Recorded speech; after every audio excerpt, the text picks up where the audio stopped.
Okay, guys, welcome back to Animal in the storyline discussion of the Donghua Wukong Duan Hun episode 3. So, the schedule is every Monday, guys.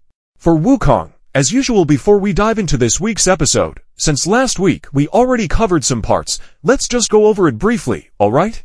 In the previous episode, Wukong was officially crowned as the new king of the White Ape clan and got involved in a conflict with the Red-Haired Apes to defend the territory of the Flying Crag Mountains. However, when Buddha, also known as the Yellow One, appeared, the clash between the two apes immediately stopped, and Wukong was challenged to continue the duel at the altar of the Dark Alliance. In this episode, we will see how Wukong and the White Furred Ape army arrive at the altar to rescue the people of the Hua clan who were taken hostage by the Qin clan. Curious about the full story? Let's jump right in.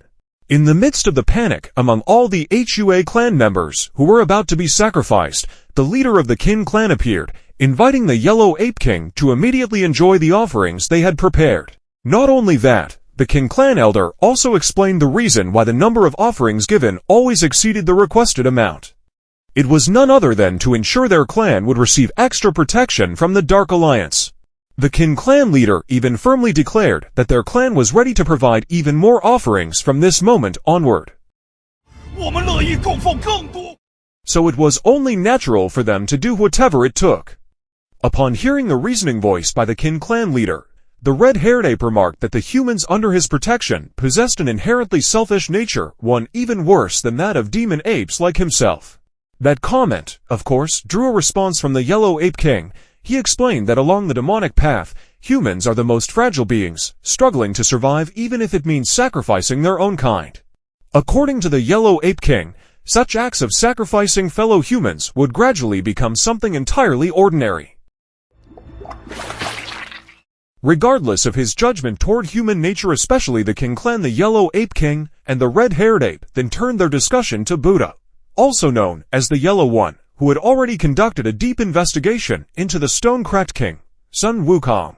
According to his findings, the newly risen Ape King was in fact a rare bright soul demon, whose soul could never be destroyed and who possessed extraordinary abilities. Most importantly, this newcomer Ape King was considered highly nutritious for restoring the strength of Buddha, the Yellow One. Hearing how powerful the stone ape Sun Wukong truly was, the Yellow Ape King issued a warning, urging the Red-Haired Ape to be more cautious around him. But instead of heeding the warning, the Red-Haired Ape boldly declared that he had no fear of Wukong and even looked forward to the chance of dueling him.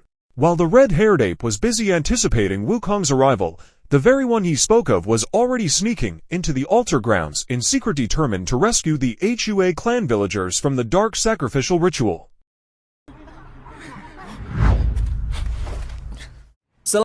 After some time had passed, the sacrificial ritual finally began. This, of course, caused the Hua clan people to panic even more, gripped by the fear of death. As the ritual went on, a group of black apes started approaching the Hua clan, ready to devour them on the spot. One particularly eager black ape rushed toward his chosen victim, only to be scolded by his teammate. But the reprimand didn't stop there. The Yellow Ape King himself also rebuked him, reminding the black apes that not every offering could be consumed recklessly. Hearing such a rule, the black ape who had been scolded immediately froze in fear. The Yellow Ape King then explained further that the souls of humans and small animals were the most sacred offerings, reserved exclusively for Buddha, the Yellow One. Anyone who dared to break this rule, he warned, would eventually end up as a sacrifice themselves, just like the Hua clan villagers. Terrified, the reckless black ape hastily begged for forgiveness for his carelessness. He even rushed off to target another victim after receiving an additional warning from the Red-Haired Ape. Once all the black apes had taken their positions in accordance with the rules, the Hua clan people grew even more panicked. Huafa was no exception at that moment. He was nearly pounced on by one of the black apes. But just as the attack was about to land, Huafa felt a wave of relief. The black ape suddenly collapsed, struck down by a mysterious attack. But at the same time, the fall of the black ape left the Yellow Ape King and his followers bewildered, curious to know who the mysterious figure was that dared to disrupt their ritual. And to everyone's shock, It was soon revealed that one of the Black Apes was none other than Sadu, who had been in disguise all along in order to save the Hua clan. Wasting no time after his disguise was exposed, Shu quickly rushed to rescue the Hua clan people, freeing them from where they had been bound atop the trees. Xuliu's bold actions instantly caused a major commotion, prompting a group of Black Apes to scatter in chaos as they hurried to recapture the Hua clan villagers. Unlike the Black Apes who scrambled in panic, the Yellow Ape King and the Red-Haired Ape appeared calm and unbothered. To them, the intruders who had disrupted their sacrificial ritual were nothing more than a band of white ape creatures they deemed far weaker than themselves. But only moments later, the two were caught off guard. What they never expected was that Sun Wukong himself would appear at the altar as well. As Sun Wukong appeared at the altar, he revealed his identity to the Hua clan villagers. The Red-Haired Ape was instantly overjoyed, eager to resume the duel with Wukong that had been left unfinished. Wukong himself seemed just as impatient to fight again. But before the clash could begin, the Yellow Ape King suddenly stepped in, furious over the disruption of the sacrificial ritual. As a result, instead of continuing his duel with the Red-Haired Ape, Wukong was forced to face the Yellow Ape King. With unwavering resolve, Wukong declared that he would protect the weak creatures of the mountains from the tyranny of the Flying Ape clan. Thus, instead of continuing his duel with the Red-Haired Ape, Wukong was forced to confront the Yellow Ape King. With firm resolve, he declared that he would protect the weak creatures of the mountain region from the tyranny of the Flying Ape clan. Hearing Wukong boast about defending the Flying Ape Mountains, the Yellow Ape King sneered, belittling him and doubting his ability to truly stand as a protector of the weak. At the same moment, a group of Black Apes began moving in, surrounding Wukong from every side. But fearless as ever, Wukong immediately responded by summoning his white ape comrades to join him in battle against the Dark Alliance and its vile underlings. Slowly but surely, the altar grounds were overrun by the white apes, and a fierce clash erupted between the two forces. Encouraged by his comrade's scolding, the white ape finally gathered his courage and joined forces with his friend to bring down a black ape, striking it until it collapsed. At the same time, another white ape was being scolded by his teammate for refusing to contribute his strength in the battle. Upon closer look, the reason became clear: he felt too weak and was terrified of becoming the next victim. The downfall of that black ape instantly threw the Qin clan leader and his followers into panic. Overcome with fear, they hastily fled, each scrambling to secure their own safety. While the Qin clan members fled to save themselves, a group of white apes remained focused on rescuing the Hua clan villagers who were still bound atop the sacrificial trees. Once everyone had been freed, Granny Goji suddenly appeared to check on Huafa and the others. However, because Granny Goji's appearance had changed into that of a young maiden, Huafa and the villagers failed to recognize her. It wasn't until she explained the transformation herself that they finally understood. After clarifying what had happened, Granny Goji urged the Hua clan to take shelter inside a nearby cave for their safety. Back to Wukong, he was still surrounded by a number of impatient black apes eager to bring him down. As the first attack was launched, Wukong quickly reacted, managing to block the strike just in time.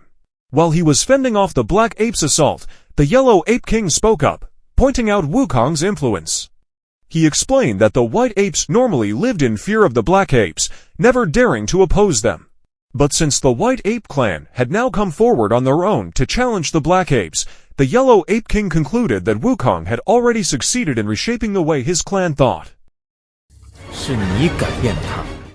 Responding to the Yellow Ape King's conclusion, Wukong clarified that he hadn't cast any strange influence over the White Ape clan.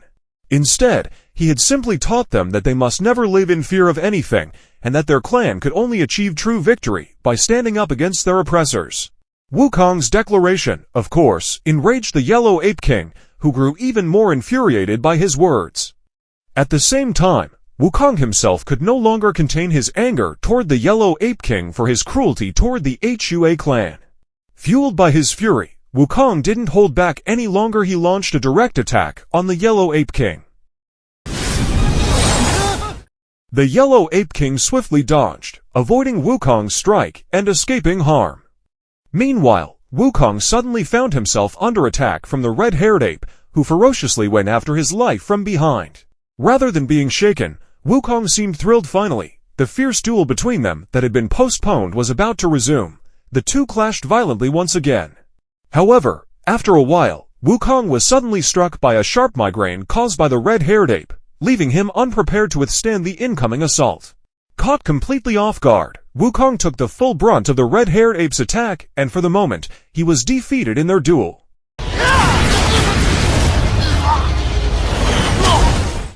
On the other hand, Wukong's apparent defeat immediately threw Goji and Xuliu into a panic, especially when they saw Wukong's body suddenly vanish after the last strike. Unlike them, however, the red-haired ape seemed rather disappointed, believing that Wukong wasn't nearly as strong as he had expected. But only moments later, his confidence turned into shock. He suddenly realized that Wukong's defeat had been nothing more than a trick. From the very beginning, Wukong had been using illusion magic to deceive him throughout the battle. Just as the red-haired ape realized the trick Wukong had been using, he was suddenly struck by a surprise attack. Wukong emerged from an unexpected direction and landed a heavy blow. Caught off guard, the red-haired ape was both shocked and enraged, immediately launching a counterattack against Wukong. And so, their brutal clash erupted once more, fists and blows colliding in a relentless battle.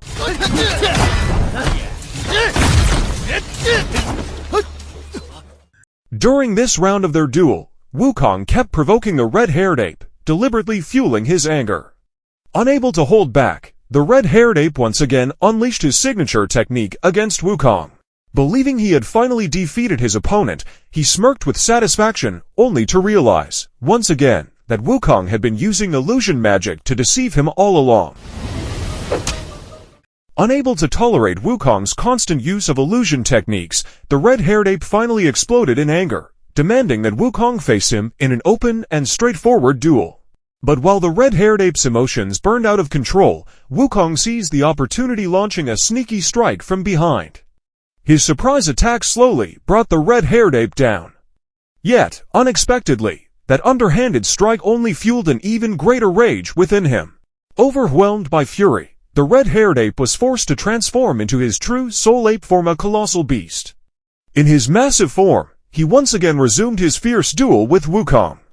So, what do you think, guys? Should we keep going?